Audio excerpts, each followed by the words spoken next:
Hey, Chiefs Kingdom. I'm Harrison Graham. Coming up on today's show, Frank Clark is off to Denver. And even though the Chiefs cut him a few months ago, they had been connected to re-signing him potentially. So on today's show, we're going to look at some Frank Clark replacements, some free agent edge rushers, plus a couple of trade targets that have been rumored on the NFL trade market, because you look at this defensive line, and I still think there's room for one more edge rusher here. I would like to add one more pass rusher to the mix.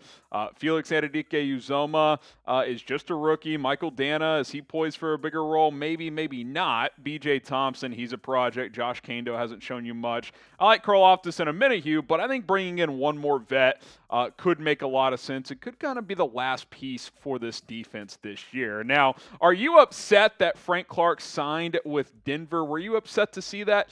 You know, I don't know if upset's the word I would use, but I was just kind of like, man, really? The Broncos? Like, you're not going to win anything there. Type U for upset or D for, you don't care. You know, thanks for the years, but we're moving on. Curious to see what you guys think. Be honest with me in the comments section. All right, let's look at some free agents first, and then we'll take a look at a couple of trade targets in a bit. Yannick Ngakoue. To me, as we film this right now, he is the best pure pass rusher that's still out there.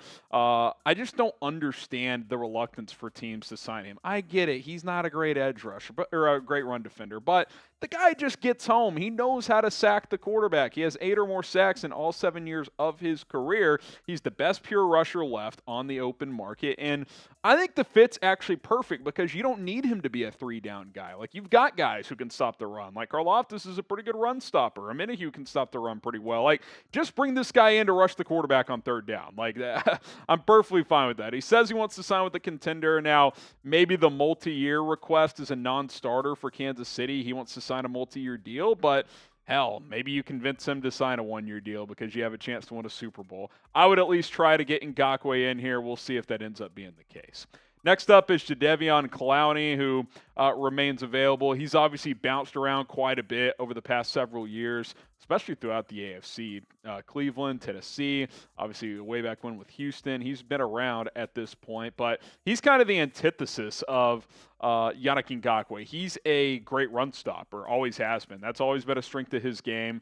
The pass rushing comes and goes, I would say. Like last year, didn't give Cleveland a lot of production in that regard, just a couple of sacks, but at times he has been able to. 9 sacks the year before, which I believe tied for a career high. He's never been a double-digit sack guy, but I think he could come in, give you 4 to 6 sacks, and really seal the edge nicely. Again, either be that number 2 or number 3 edge rusher on this defensive line.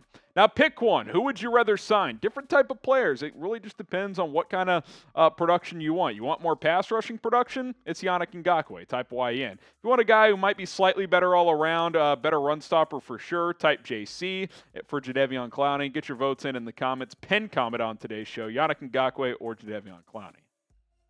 How about Dawuane Smoot, who I think is an underrated player, especially when you talk about the remaining edge rushers in NFL free agency. Kind of an afterthought because he's been with Jacksonville, but last year for a Jaguars team that made a nice push in the postseason, still had 5 sacks. He's had 5 or more sacks over the past 4 years, and he has that height-weight combination that Chiefs defensive coordinator Steve Spagnuolo likes. He's like 6'5", 275. He's big, and that is what Spags loves in this 4-3 scheme. He made that clear from day one. When they traded D Ford, that's because Spags wanted bigger defensive ends. That's why they went out and got Frank Clark from Seattle that first year when they switched from a 3-4 to a 4-3. And Dawuane Smoot fits that mold. He's big off the edge. He's a guy you can kick inside occasionally as well. I think he's a name that should be discussed more when we're talking about guys the Chiefs can sign. Now, something you should definitely do is go and get one of these Chiefs draft hats. Number one, it's not even a hat that you would think is only associated to the draft. You could wear these things all year round. You're telling me you wouldn't rock one of these at training camp or at Arrowhead Stadium or just at your neighborhood pool? Come on. It's summertime. Get yourself a new lid. chatsports.com/ChiefsDraftHats. That link is in the comments and description of this video. Click and shop today. Get yourself a brand new Chiefs hat.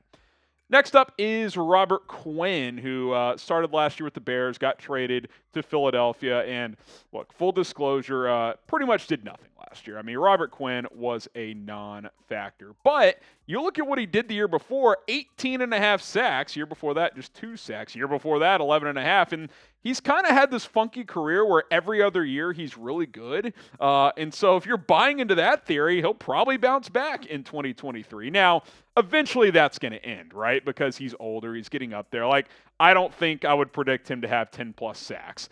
But I think he'll be better than last year. Like, I would have to think that he's a little bit more motivated than he, considering how he played last year, right? I mean, he was bad. I mean, there's no way around it. He didn't want to get traded from Chicago, so maybe that led to some of the disappointment in Philadelphia.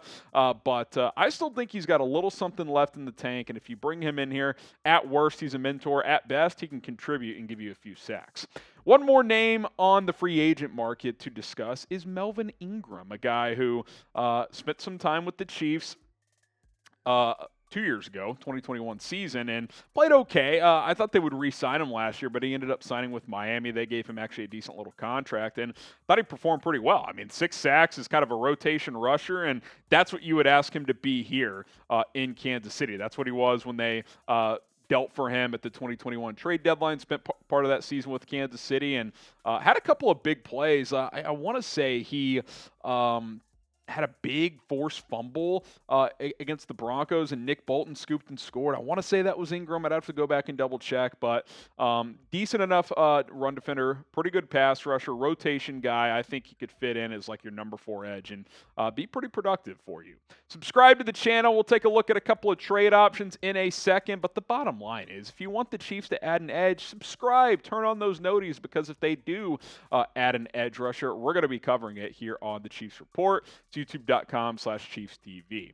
All right, let's take a look at the first trade suspect here. That is Chase Young. Report out there from Albert Breer that the Commanders are at least willing to listen to calls for Chase Young. Now, he's had kind of a funky start to his career, right? Had 8 sacks his first season, looked like a guy who was going to be a force in this league. And then year 2 started a bit slow. Then he tore the ACL, so he missed the back half of that year. And then last year, the recovery from that ACL took longer than expected. I think there was a setback at some point in that recovery. Only played in 3 games, had just 5 tackles and no sacks or forced fumbles. But Chase Young is a talented player. He's reportedly been looking good during OTAs. So we'll see if he's someone they would move. How about Danielle Hunter? More of a veteran, more of a proven player. Report from Ian Rappaport that the Vikings are receiving calls on the veteran pass rusher, but he's still only going to be 29. It's not like he's 33, 34. Danielle Hunter is a guy that I would be really interested in. Now, PFF's Brad Spielberger threw out a second-round pick plus in terms of potential trade compensation. Would you trade a second and maybe Mike Dana, right? Like a young edge rusher who Minnesota could see if they could maximize something like that. That could be interesting, but he's a double-digit sack machine. 10.5 last year. Would have had double digits the year before, but only played in 7 games. Missed 2020, but in 18 and 19 had 14.5 sacks each of those years. Fastest player to 50 sacks in NFL history. Like, he's just a QB hunter. That's what he does, and I think he's got a lot left in the tank. If you do trade for him, you're likely going to have to sign him to a contract extension, so keep that in mind. Pick one to trade for. Would you rather trade for Danielle Hunter, type DN? I don't know why I put DN, DH, DN, whatever. You guys know the same. It's all the same here. CY for Chase Young. Let us know in the comments below who you would like to trade for. All right, that's it for today's Frank Clark replacements video. Still weird to think that he's going to be playing for the Denver Broncos. Hit me up on Twitter at HGramNFL. That's where you can follow me, and we'll see you guys soon here on the Chiefs Report.